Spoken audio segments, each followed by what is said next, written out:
আমাদের সন্তানেরা যখন তার মাকে বলে যে মা আমি যদি ফিরে না আসি তাহলে আজকে শহীদের কাতারে যেন তুমি শহীদের মা যেন থাকো। বিচারের জন্য আমরা আন্তর্জাতিক আদালতে তার বিচার দাবি জানাবো এবং তার বিচারের প্রস্তুতি নেওয়ার আমরা আহ্বান জানাবো। দেশের বাইরে যারা আছি আমাদের নেতা তারেক রহমান বলেছেন এবার ফয়সালা রাজপথেই হবে এবং যতদিন না পর্যন্ত রুশ ভারতের দালাল ডাইনি ভারতের মাফিয়া হাসিনা ক্ষমতার থেকে না যাবে ততদিন পর্যন্ত আমরা মাঠ আর ছাড়ছি না।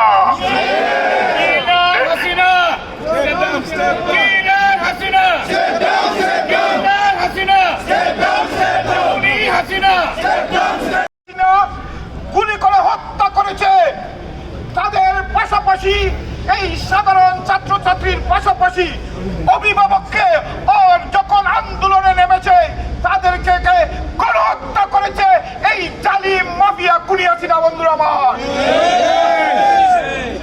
তার প্রতিবাদ স্বরূপ আজকে প্রতিবাদ জানানোর জন্য আমরা ইতিমধ্যে যুক্তরাজ্যের ওয়েস্টমিনস্টার পার্লামেন্ট, ট্রাফালগার স্কয়ার, শহীদ আলতাফ আলী পার্ক প্রত্যেকটি জায়গায় আমরা সমাবেশ করেছি। আজকে এসেছি বাংলাদেশ, আরেকটি বাংলাদেশ প্রবাসীদের, যেখানে প্রবাসীদের অর্জিত টাকা দিয়ে যারা বেতন নেয়। এখানে কোনো দলের কোনো প্ল্যাটফর্ম ছিল না।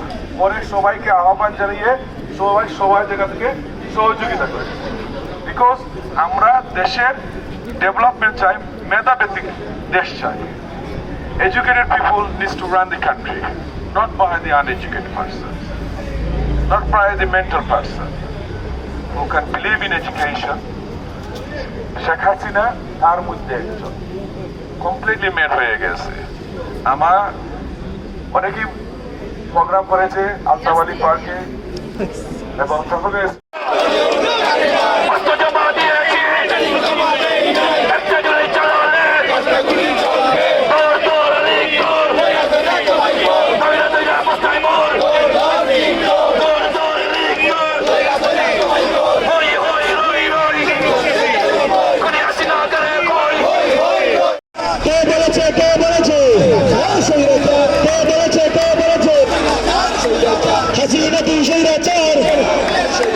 এই মুহূর্তে বাংলাচার এই মুহূর্তে বাংলাচার হাসিনা